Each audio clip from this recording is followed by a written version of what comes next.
Good morning everyone. मैं हूं विक्रम और आप लोगों का स्वागत है मेरे YouTube channel knowledge with Vikram sir में। कैसे हैं आप लोग? उम्मीद करते हैं आप लोग अच्छे होंगे, स्वस्थ होंगे, खुश होंगे। तो आज मैं आप लोगों के लिए एक बहुत ही इन्फॉर्मेटिव वीडियो लेके आया हूं जो एक सरकारी नौकरी के बारे में है। बहुत दिनों से आप लोगों का इंतज़ार होगा, सीआईएसएफ की वैकेंसी नहीं आ रही है, तो बिल्कुल आप लोग खुश हो जाइए क्योंकि सीआईएसएफ की वैकेंसी आ चुकी है। सीआईएसएफ कांस्टेबल फायर की, जैसे कि आप लोग स्क्रीन पे देख पा रहे होंगे इस नोटिफिकेशन को। सेंट्रल इंडस्ट्रियल सिक्योरिटी फोर्स, जो कि सीआईएसएफ का फुल फॉर्म होता है, उसकी ओर से एक नोटिस आया है। देखिए, आप स्क्रीन में ध्यान दीजिए। और चलिए आज इस वीडियो में डिस्कस करते हैं कि इस वैकेंसी के रिगार्डिंग क्या एलिजिबिलिटी हो सकती है, कौन कौन इस फॉर्म को भर सकते हैं, कितना अमाउंट लगेगा इस फॉर्म को भरने में, कब फॉर्म डेट अप्लाई हो रही है, कितना फिजिकल रखा गया है, कितना दौड़ना पड़ेगा आप लोगों को, ऑल टू ऑल डिटेल्स, कितनी वैकेंसी आई हुई है, किस किस स्टेट से कितनी वैकेंसी आई हुई है, सब कुछ जानेंगे इस वीडियो में। तो चलिए शुरू करते हैं इस वीडियो को।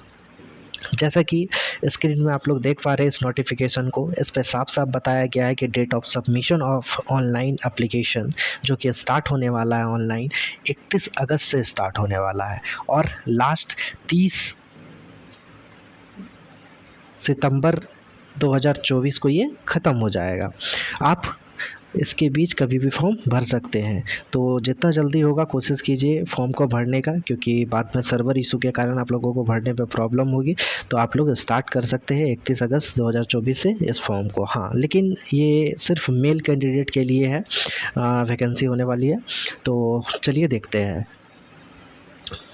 जैसा कि आप लोग स्क्रीन में देख रहे हैं, ये पे लेवल 3 की जॉब है और अच्छी खासी आपको सैलरी इसमें मिलेगी, जो कि बेसिक पे 21,700 से लेके 69,100 तक होती है।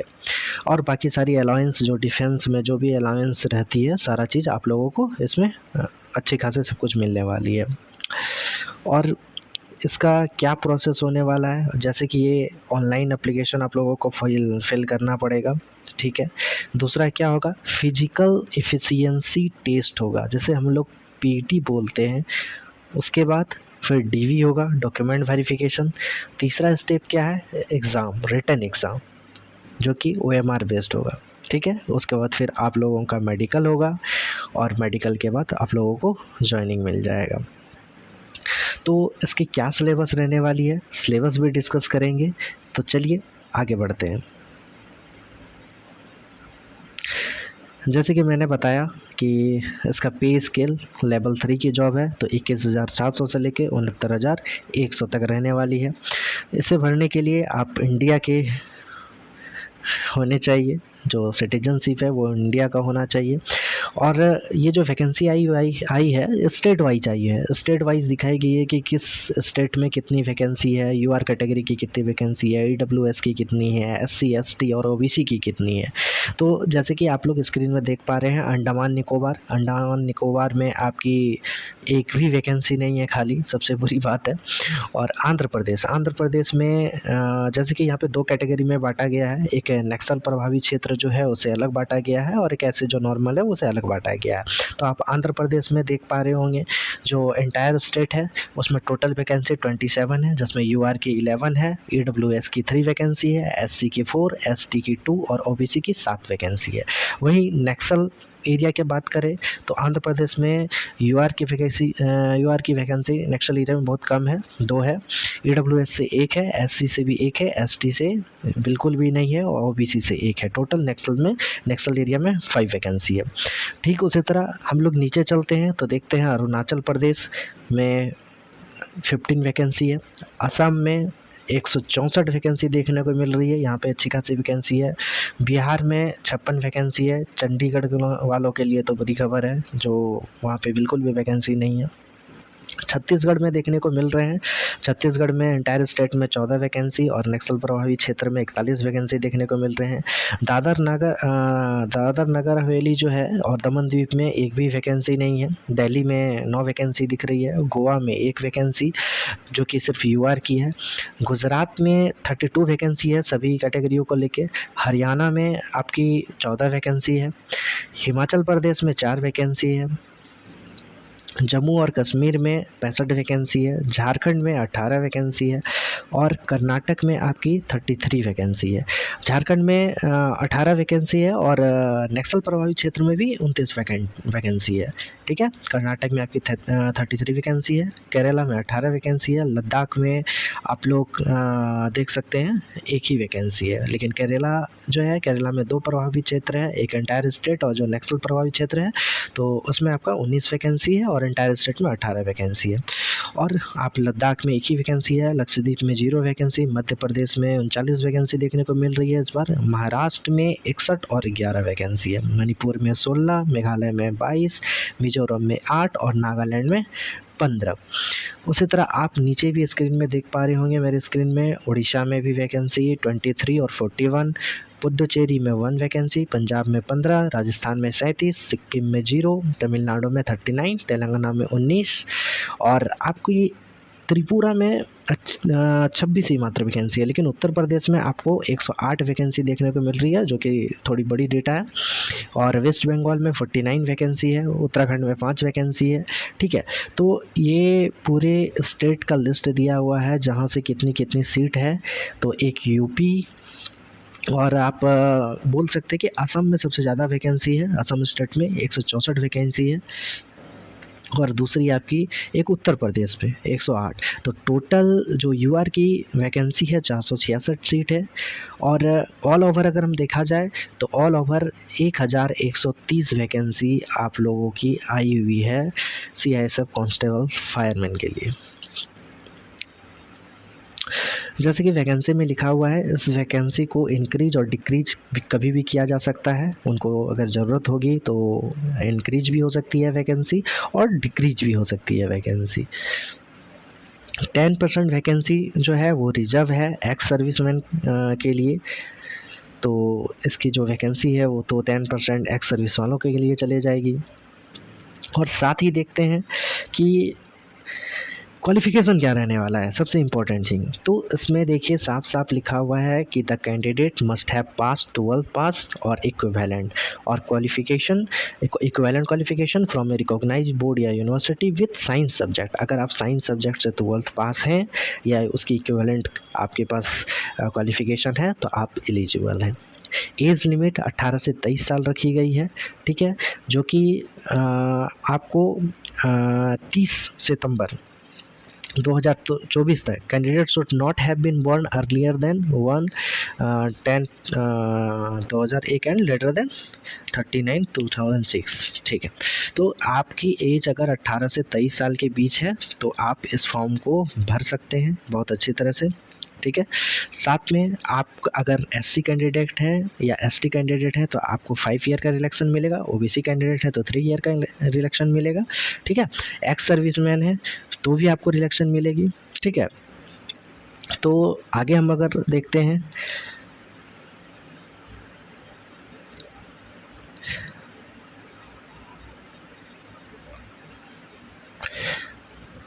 कुछ फॉर्मेट दी गई है, कास्ट सर्टिफिकेट की फॉर्मेट कैसे होनी चाहिए अदर, वो सब आप लोग देख लीजिएगा, इम्पोर्टेंट। ठीक है, ये दिया गया कि हाउ टू अप्लाई, कैसे आप अप्लाई कर सकते हैं। अपलोड फ़ोटो जब कीजिएगा तो अपलोड आपकी जो फ़ोटो होगी वो जेपीजी फॉर्मेट में होनी चाहिए, 20 KB टू 50 KB के अंदर होनी चाहिए फ़ोटो। तो जब आप लोग फॉर्म अप्लाई करोगे तो ये पूरा क्लियर हो जाएगा। हाँ, और जैसे कि सिग्नेचर आपका बताया गया है कि 10 टू 20 KB होना चाहिए आपका फ़ोटो कितना होना चाहिए, 20 KB से 50 KB जेपीजी फॉर्मेट में। और आप जो सिग्नेचर अपलोड करोगे वो 10 KB टू 20 KB होना चाहिए, अदरवाइज आपकी फॉर्म रिजेक्ट हो सकती है। तो आप अच्छे से डॉक्यूमेंट का फॉर्मेट बना लें। और जो बाकी जैसे कि आपको पीडीएफ फॉर्मेट में बाकी अदर डॉक्यूमेंट भी अपलोड करने होंगे तो आप अच्छे से फॉर्मेट बना लें। फ़ोटो और सिग्नेचर की साइज़ अच्छे से रखिएगा ताकि कोई रिजेक्शन ना झेलना पड़े आपको आगे जाके। ठीक है, तो लास्ट डेट जैसे कि मैंने बताया है कि ये 30 सितंबर को लास्ट डेट होने वाला है, उससे पहले तक आप लोग कोशिश कीजिए कि फॉर्म अप्लाई कर दें। ठीक है, और मात्र जो फ़ी लगने वाली है आप लोगों को इसमें सिर्फ 100 रुपीज़ फ़ी लगने वाली है। ठीक है, तो अच्छा अपॉर्चुनिटी है, कम फ़ी लग रही है। और साथ में जब आप लोग फॉर्म भर लेंगे, अगर फिर भी अगर आप लोग फॉर्म में कुछ गलती कर देते हैं तो एक एप्लीकेशन एक विंडोज़ ओपन होगा करेक्शन के लिए, जिसकी भी डेट दी हुई है नोटिफिकेशन में, जो कि 10/10/2024 से 12/10/2024 के लिए होगा, 3 डेज़ के लिए होगा। तभी आप अपना फॉर्म करेक्ट कर सकते हैं। बट कोशिश कीजिए कि फ़र्स्ट टाइम में ही कोई गलती ना हो फॉर्म भरने में। और आगे चलते हैं, देखते हैं नोटिफिकेशन में और क्या क्या महत्वपूर्ण बातें दी गई हैं। जैसे कि रिक्रूटमेंट प्रोसेस, जैसे कि मैंने पहले भी आपको डिस्कस किया, रिक्रूटमेंट प्रोसेस में सबसे पहले पीईटी होगा आपका, उसके बाद फिर डॉक्यूमेंट वेरिफिकेशन होगा, पीईटी फिजिकल एफिशिएंसी टेस्ट। अब पीईटी में यहाँ पे साफ साफ बता दिया गया है कि candidate have to clear 5 kilometre running in event in 24 minute, यानी 5 किलोमीटर की दौड़ आपको 24 मिनट में पूरी करनी है। अगर आप दौड़ हार्ड नहीं है, हाँ बट ये है अगर आपके स्टेमिना है और नहीं भी है तो आप बनाइए, ठीक है, अपने आप को तैयार कीजिए। 24 मिनट में आपको 5 किलोमीटर की रेस कंप्लीट करनी होगी, ठीक है। साथ में आपकी फिट जब पीटी होगी तो चेस्ट, वेट, हाइट ये सब तो मेजर होगी ही होगी। तो अगर आपकी हाइट यहाँ पे बता दिया गया है कि अगर हाइट आप 170 सेंटीमीटर हैं तो आप एलिजिबल हैं। चेस्ट जो है आपकी 80 से 85 सेंटीमीटर होनी चाहिए, ठीक है, मिनिमम एक्सपेंशन के बाद। तो आपकी अगर हाइट 170 सेंटीमीटर है तो आप इस फॉर्म को भर सकते हैं। आपकी चेस्ट अगर 80 से 85 है तो आप इस फॉर्म को भर सकते हैं। कुछ कुछ स्टेट के कैंडिडेट हैं जो कि लद्दाख वगैरह के, उन लोगों को हाइट में और चेस्ट में थोड़ा रिलैक्सन मिलता है, तो वही है, उन लोगों के लिए 165 सेंटीमीटर और 78 से 83 सेंटीमीटर के बीच उन लोगों का रखा गया है। फिर आगे आप लोगों को इस नोटिफिकेशन में देखें तो जो फाइनली रिटन एग्ज़ामिनेशन, अगर आप पीटी क्वालिफाई करते हैं तो रिटन एग्ज़ामिनेशन जो कि 4 कैटेगरी में बांटा गया होगा, part A, part B, part C और पार्ट डी। पार्ट ए में जो subject general intelligence and reasoning, जिसके 25 क्वेश्चन आएंगे और हर एक क्वेश्चन 1 नंबर का होगा, उसमें 1 मार्क्स मिलेंगे, यानी 25 क्वेश्चन 25 मार्क्स। पार्ट बी जो होगा उसमें जनरल नॉलेज और अवेयरनेस से क्वेश्चन होंगे, 25 क्वेश्चन होंगे और मैक्सिमम मार्क्स जो है 25 क्वेश्चन रहेगा, तो उसमें भी 25 नंबर। पार्ट सी जो होगी वो आपकी मैथ पूछी जाएगी, एलिमेंट्री मैथमेटिक्स, जो जनरल मैथमेटिक्स होती है। अक्सर इसमें अर्थमेटिक का क्वेश्चन आता है, कुछ का क्वेश्चन आ जाते हैं एडवांस के, बट आप लोग ज़्यादा फोकस अर्थमेटिक मैथ्स में कीजिएगा। और नंबर ऑफ क्वेश्चन 25 रहने वाली है, मैक्सिमम मार्क्स 25 ही मिलेंगे। और पार्ट डी जो है, या आप इंग्लिश है या तो हिंदी, आप जो चूज़ करोगे उससे रिलेटेड 25 क्वेश्चन रहेंगे और उसके लिए भी मार्क्स 25 है। तो ये टोटल आप लोगों का नंबर ऑफ क्वेश्चन कितना हो गया, 100। और 100 के लिए आप लोगों को टाइम जो मिलने वाला है 2 घंटा 120 मिनट का क्वेश्चन, 120 मिनट का टाइम मिलने वाला है। मल्टीपल चॉइस क्वेश्चन रहेगा एमसीक्यू में फॉर्म में, तो ये ठीक ठाक है। अगर आपकी मैथ अच्छी है और रीजनिंग अच्छी है, साथ में एक लैंग्वेज पेपर भी दिया गया है, ठीक है, तो आसान तो नहीं होगा, बट अगर आप लोग मेहनत करते हो तो कुछ भी मुश्किल नहीं है। तो इस फॉर्म को आप भरिए, बहुत ही अच्छी फॉर्म है और अच्छा ठीक ठाक वैकेंसी है। मैं ज़्यादा तो नहीं बोलूँगा, बट ठीक ठाक वैकेंसी है, आप ज़रूर अप्लाई कीजिए, ठीक है। और अगर आप लोग को फॉर्म भरने में कोई भी दिक्कत अगर आएगी तो मैं कैसे इसके फॉर्म भर सकते हैं आप लोग, तो अगर प्रॉब्लम होगी तो आप लोग कमेंट में बताइएगा, तो मैं सारा प्रोसेस बता दूंगा कि आप कैसे फ़ोटो अपलोड करेंगे, कैसे फ़ोटो का फॉर्मेट बनाएंगे, कैसे 10 से 20 KB में आप अपना सिग्नेचर अपलोड करेंगे। मैं इससे रिगार्डिंग आपको वीडियो बना के अपलोड कर दूँगा। तो आज यहीं तक रहने देते हैं इस वीडियो में, तो मिलते हैं नेक्स्ट वीडियो में एक नए सरकारी नौकरी के साथ जो आप लोगों का फ्यूचर बना सके। चलिए, खुश रहिए, स्वस्थ रहिए और मज़े में रहिए। Good bye.